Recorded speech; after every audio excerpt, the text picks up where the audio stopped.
ठेवीदारांना ठेवीदारांच्या ठेवी परत करा किंवा जिवंत मारण्याची परवानगी शासनाने द्यावी, ठेवीदारांची मागणी. मानव अधिकार संरक्षण समिती नवी दिल्ली तर्फे विदर्भ अध्यक्ष श्री देवराव राठोड आणि महाराष्ट्र उपसचिव सौ सरला इंगळे, श्री देवसिंग राठोड विदर्भ सचिव यांच्या उपस्थितीत दिनांक 20 जानेवारी 2025 रोजीपासून प्रणित मोरे व इतर अटक झालेल्या संचालक मंडळांची चल वचन मालमत्ता जप्त करून ठेवीदारांच्या ठेवी परत करण्यात याव्या. जनसंघर्ष अर्बन निधी लिमिटेड दिग्रस येथे शासकीय प्रशासक यांची नियुक्ती करण्यात यावी. जनसंघर्ष अर्बन निधी लिमिटेड दिग्रस अंतर्गत येत असलेल्या सर्व शाखेचे शाखा प्रबंधक व्यवस्थापक यांची सखोल चौकशी करून त्यांच्यावर कायदेशीर कार्यवाही करण्यात यावी. या मागणीकरिता उपोषणास श्री मधुकरराव मडावी बसले होते. यांची प्रकृती दिनांक 21 जानेवारी 2025 रोजी त्यांची प्रकृती खालावल्याने त्यांना शासकीय रुग्णालय येथे भरती करण्यात आले असून त्यांच्या जागेवर दिलीप महादेवराव इंगळे हे आमरण उपोषण करीत आहे.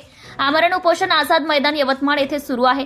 या उपोषणाला पाठिंबा म्हणून बाबाजी दाते महिला सहकारी बँक यवतमाळ येथील ठेवीदाराने पाठिंबा दर्शवला असून त्यामध्ये मुकुंदराव दारुंडे, प्रकाश इंगलासपुरे, दिगंबर मोसेवाड, श्रीमती रेखाताई बुटले, श्री राहुल दाहुलकर, सौमंगला ढोकळे यांनी पाठिंबा दिलाय. दिनांक 21 जानेवारी 2025 रोजी सन्माननीय आमदार बाळासाहेब मांगुळकर यांनी सुद्धा भेट देऊन संबंधित अधिकाऱ्यांना माहिती देण्याबाबत कळवले आहे.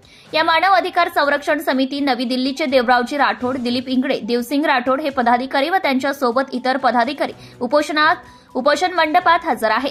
दरम्यान ठेवीदारांनी आमची गुंतवणूक परत करा किंवा जिवंत मारण्याची परवानगी द्यावी अशी मागणी त्यांनी रेटली आहे.